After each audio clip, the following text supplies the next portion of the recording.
Hola, muchas gracias por la presentación.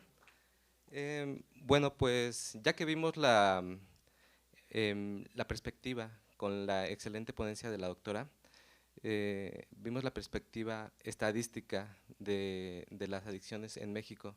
Yo me voy a enfocar desde otra perspectiva, como bien dijo la doctora, todo depende del cristal con que se mire. Voy a tratar de ser más o menos claro en cómo afectan las diferentes sustancias de abuso en el cerebro de las personas, qué es lo que puede llevar a una adicción y em, cómo podemos, o más bien qué repercusiones clínicas y qué tratamientos hay disponibles para este tipo de trastornos. Entonces, pues, como observan aquí en esta imagen, ya todos nosotros pues estamos familiarizados con los distintos tipos de sustancias de abuso que existen. Todas estas sustancias tienen algo en común y es que actúan a nivel cerebral, a nivel del sistema nervioso central. Aquí ustedes pueden ver algunas, como el alcohol, la cocaína, la heroína, el GHB, el LSD, la cafeína, la ketamina y la marihuana.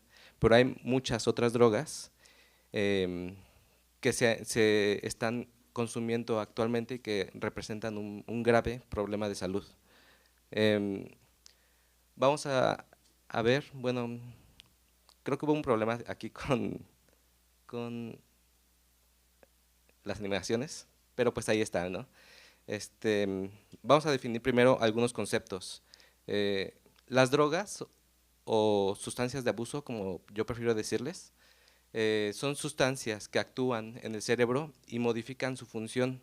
Eh, Además producen, o más bien se caracterizan porque producen diferentes efectos por lo cual las personas buscan consumirlas.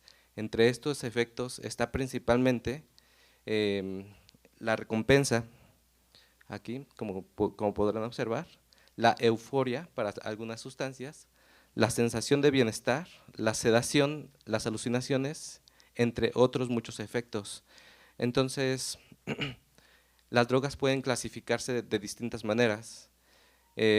Aquí presento dos clasificaciones. Una es por su origen, o sea, las sustancias de abuso pueden ser naturales o pueden ser sintéticas. Aquí hay unos ejemplos, por ejemplo, el opio, la marihuana o los hongos, son sustancias que se utilizan a partir de cómo las encuentra el ser humano pues en la naturaleza. Y el consumo pues de estas plantas puede generar los efectos que ya mencioné previamente. Hay otros tipos de droga que son las drogas sintéticas. Estas generalmente las encontramos como pastillas o píldoras, como inyecciones o como polvos. Y lo que tienen es que estas drogas no están en la naturaleza, generalmente se sintetizan en un laboratorio, pero actúan en los mismos receptores de lo que en los que actúan las drogas naturales. O sea, todos nuestros cerebros tenemos receptores para este tipo de sustancias y producen efectos similares en mayor o menor medida. Hay otras drogas que se encuentran entre estos dos grupos, que son las drogas semisintéticas. Estas drogas semisintéticas son productos derivados de las drogas naturales, pero que tuvieron un proceso químico para la extracción de sus componentes psicoactivos. Em, por ejemplo, del opio se obtienen la morfina o la heroína, de la marihuana se obtiene el THC o el cannabinol, el cannabidiol, y de los hongos algunos alcaloides alucinógenos. Entonces, la mayoría de drogas son semisintéticas. Hay otra clasificación que ustedes conocerán más, o más bien es más del dominio público, que es la clasificación de drogas entre legales e ilegales. Esta clasificación, aunque es importante de ver, este, no siempre aplica para todas las drogas. Aquí les presento algunos ejemplos. Por ejemplo, drogas legales, el alcohol, la nicotina y la cafeína, que son sustancias que fácilmente podemos ir al supermercado y comprar una pequeña dosis de cada una de estas. Y están las drogas ilegales, estas son mucho más difíciles de conseguir. Eh, Se consiguen principalmente de manera ilegal en el mercado negro. Ejemplos de estos son la heroína, la metanfetamina y la cocaína. Esto es debido, o se clasifican así, debido a los efectos que producen o su potencial por generar adicción. Sin embargo, entre las drogas ilegales hay algunas que a veces son legales. Por ejemplo, los fármacos que se utilizan para el tratamiento del dolor. Un ejemplo de ellos es la morfina o el tramadol o el fentanilo, que también es una droga muy importante en la problemática que existe actualmente. Para el tratamiento del dolor se vuelve legal esta droga. Por lo tanto, y para fines de esta presentación, voy a presentar esta clasificación de drogas de abuso que se da por sus efectos en el sistema nervioso central. Aquí ustedes podrán observar unos cerebritos representando cada una de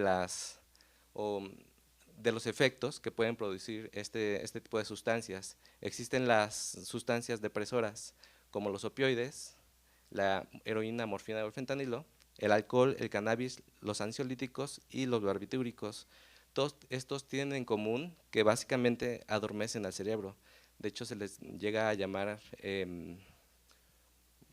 narcóticos por su efecto. Adormecen, tranquilizan, etcétera.